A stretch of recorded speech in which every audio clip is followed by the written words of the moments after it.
tell me that I'm never. Selepas Datuk Seri Anwar Ibrahim, ada cubaan untuk menjatuhkan Anwar, menyerang Anwar, memaki hamun Anwar, mencaci Perdana Menteri. Kita sangka kerajaan akan tumbang. Kita sangka Anwar Ibrahim akan hilang sokongan.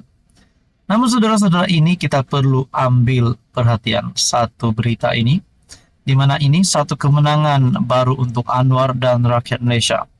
Dan silap hari bulan, Anwar akan terus disokong sehingga PRU 16.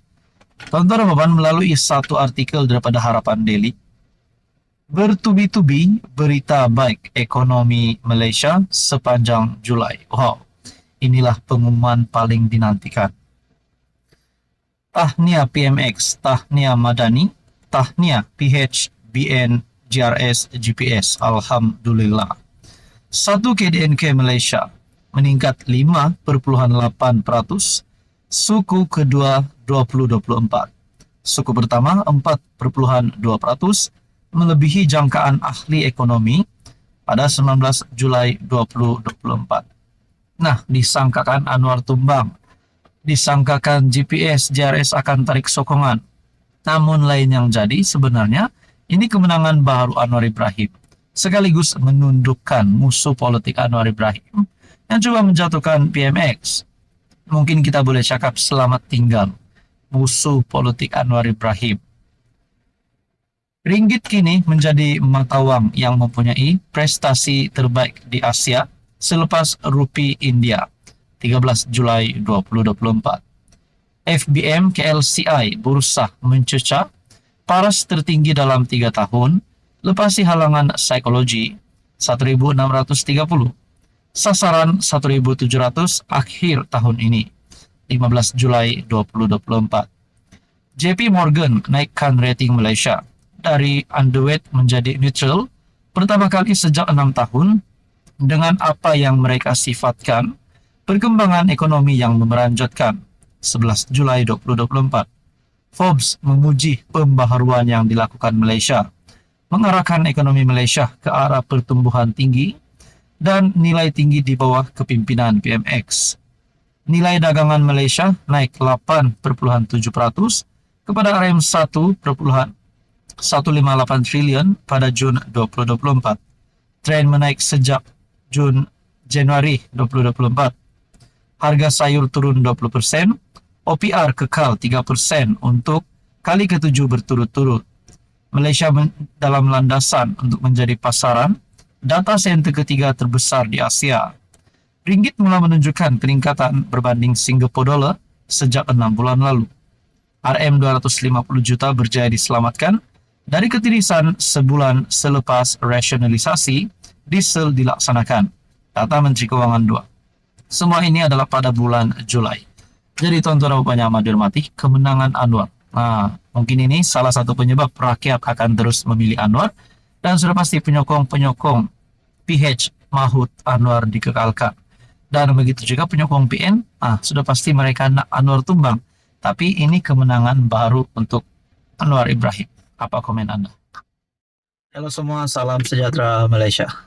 Tuan-tuan dan puan-puan, ada satu persoalan yang menjadi perdebatan ramai orang, juga menjadi pertanyaan ramai orang, terutamanya penyokong-penyokong PH dan PN. Kalau Anwar jatuh, siapa yang sepatutnya jadi Perdana Menteri seterusnya? Baru-baru ini pun saya ada buat tinjauan. Saya ada memberikan beberapa pilihan undian, yaitu Rafizi, Hamzah, Muhyiddin, dan juga Zahid. Namun itu hanya 4 pilihan yang saya sediakan.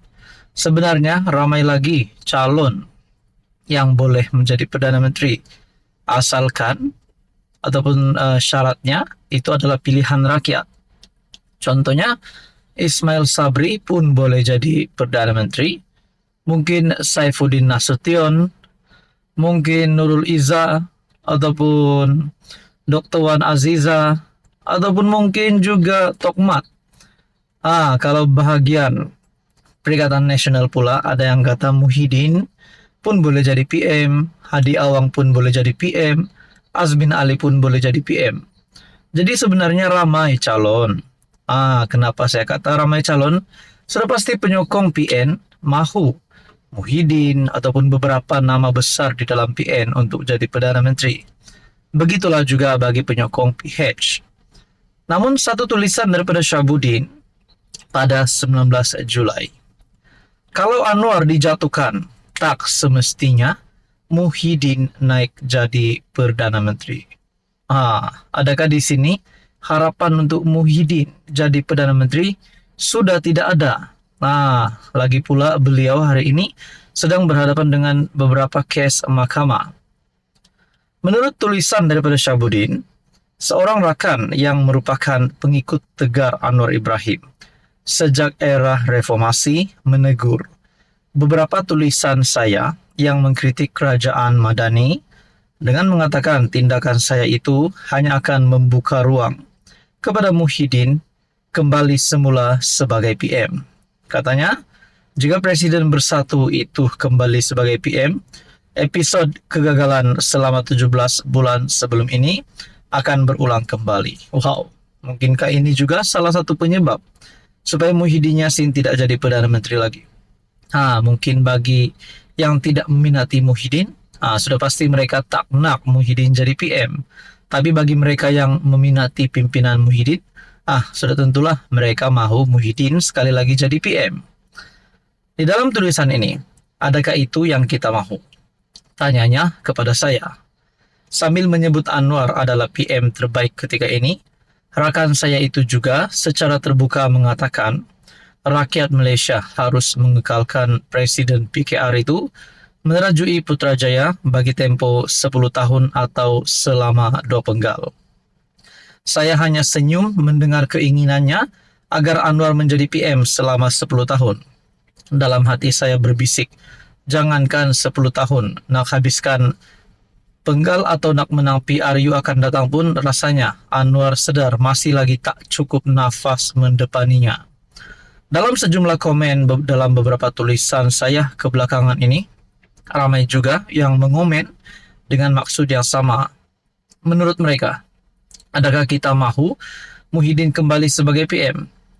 Keyakinan saya begini, baik sama ada Anwar dijatuhkan di pertengahan penggal atau akan ditumbangkan dalam PRU 16. Muhyiddin bukanlah pilihan pertama untuk diangkat semula sebagai PM. Beliau hanya antara pilihan, tetapi bukan pilihan utama. Dengan Muhyiddin masih ada kes mahkamah yang perlu diselesaikan, bahkan ketika PRU 16 nanti mungkin sudah dijatuhi hukuman. Harus diakui, laluannya adalah sukar untuk menjejaki langkah Tun Mahathir menjadi PM sebanyak 2 kali. Di blok pembangkang, laluan untuk Hamzah yang kini Ketua Pembangkang atau Ahmad Samsuri daripada PAS dirasakan lebih terbuka. Tambahan lagi berdasarkan sentimen Melayu, Islam yang terus berkembang. Jika dalam PRU 15 lalu, PAS mampu memenangi 43 kursi parlimen, jumlah kemampuan menang parti itu dijangka akan bertambah lagi. Jadi menurut tulisan daripada Syahabuddin Husin, dipendekkan cerita, selepas Anwar tiada, tak semestinya Muhyiddin merupakan penggantinya. Jadi tuan-tuan dan puan, memang salah Anwar Ibrahim akan letak jawatan, akan tidak jadi Perdana Menteri lagi, tapi persoalannya bila. Itu persoalannya bila. Jadi apa komen Anda tuan-tuan dan puan? Sekian saja, teruskan bersama di dalam channel ini.